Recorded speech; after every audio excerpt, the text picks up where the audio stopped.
Thanks so much for joining us on CBS News Colorado to talk about the Broncos. Training camp comes to a close this week, and your CBS Sports Colorado team has been there covering it all. Romy Bean, Rod Mackey, Richie Casalino joining me now. Of course, the one thing everybody wants to talk about, guys, is the quarterback. And the big question is, does Bo Nix start the season as the #1 QB in Seattle on September 8th? What say you? Yes, unequivocally, yes. I think there's not a shadow of a doubt in my mind, or pretty much anyone's mind, who watched him in that first preseason game. He did everything that Sean Payton could have wanted him to see, the way he controlled the offense, the way he manipulated the pocket, his creativity, his mobility. I'm really impressed with this guy, how he's able to use his legs, read off defenses a little bit. He did everything you could have asked for from a rookie quarterback. I don't know how you could say anyone else is even in the competition. The competition is now for who's the backup. Rod, you and I were talking about this during one of the commercial breaks during the week.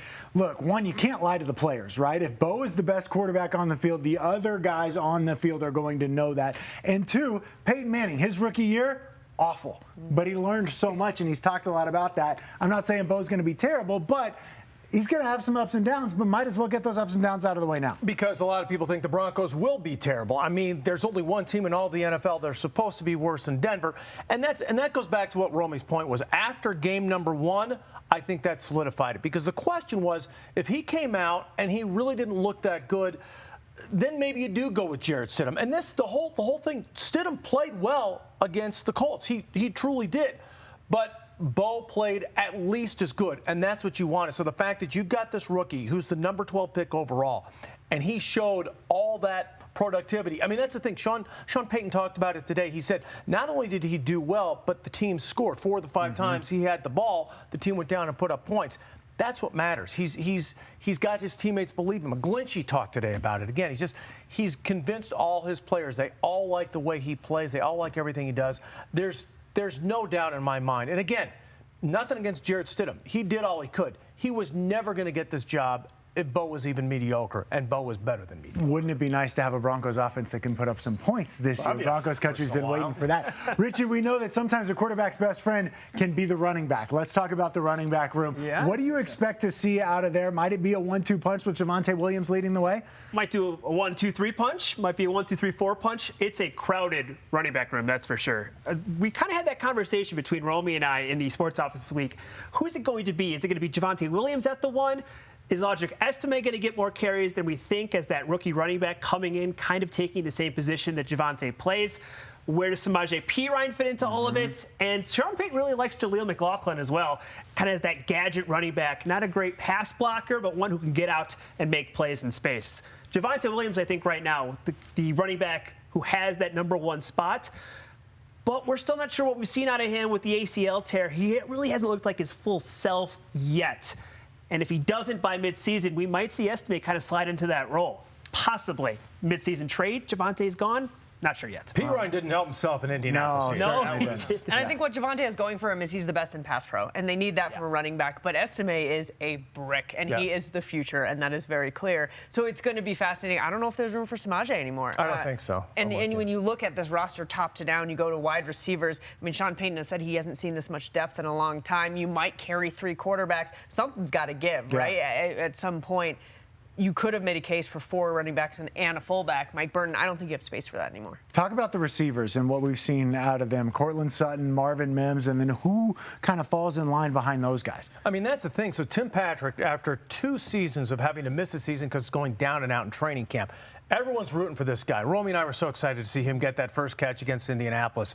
And then a penalty, but whatever. Oh, he had to taunt a little bit. He had to taunt a little bit. First one, too long. Let him get away with it now. But he's on the, as much as he's a great player and has been a great player with a huge contract, a lot of what you hear is he is one of those Broncos that will be on the bubble, just the pure numbers game. And when you draft a guy like Devon Vele, who's been really one of the stars of training camp, kind of a similar body type, kind of this similar skill set, is that the guy who replaces him?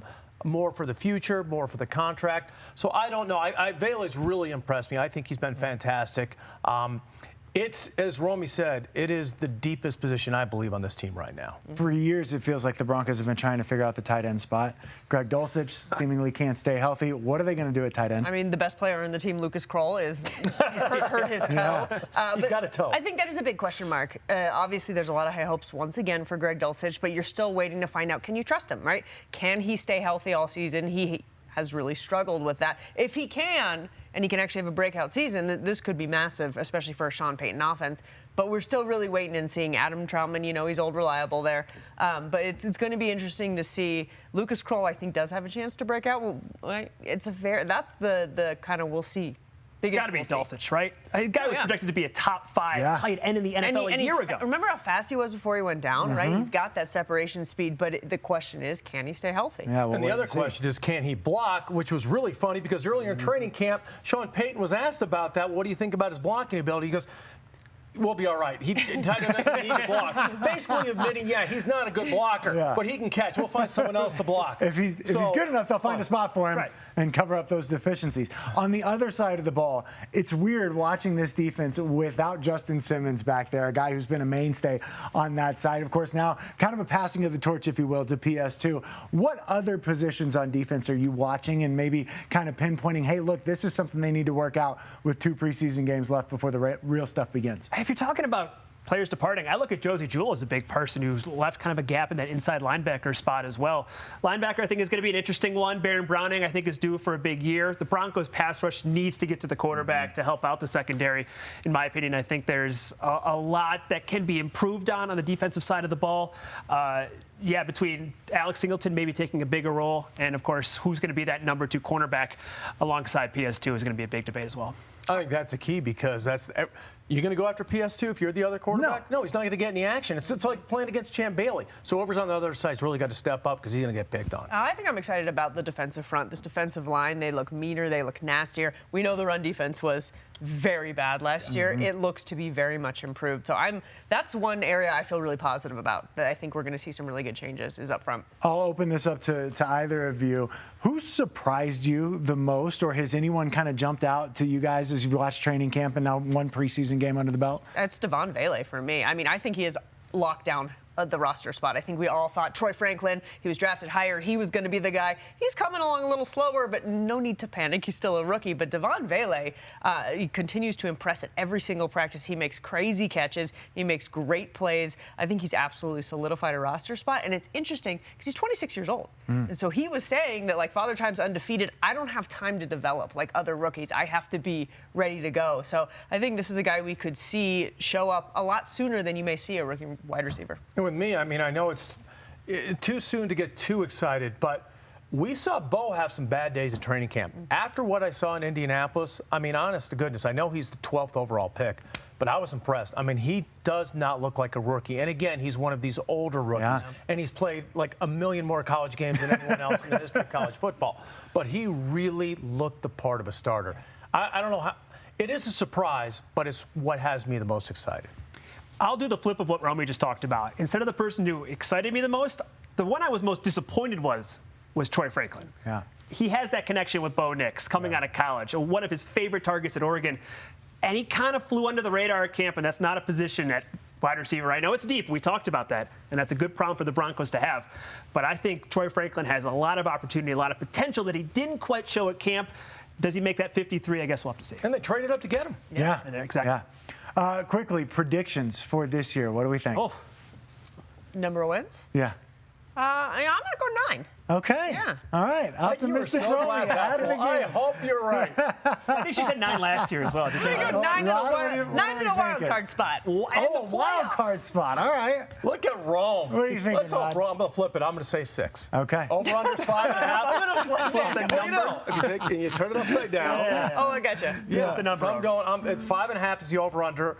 I'm taking the over. Okay. But just barely, by half a game. Richie, what do you like? I'll give him 7 and 10. All right, I'm going 7 and 10. A little too. more I like optimistic. that. Yeah. All right. And you? I'm going 7 and 10 as well. Yeah, I like You Richie's number there. You have to go something different. Okay, fine. Then I'll go 8 and 9. Oh, And we're across the board. Roby's got 9, I've got 8, Richie's got 7. And then they'll get 10 and we'll all be happy, right? Wouldn't that be great? Then I would Price is Right win. By those rules. Good point. Good point. Hey, that's going to do it for us here on CBS News Colorado. Make sure to join us as we host Countdown to Kickoff before the last Broncos preseason game. Romy and the rest of the crew going to be out of Mile High with the Cardinals in town on Sunday, August 25th. We will see you here at 1:30.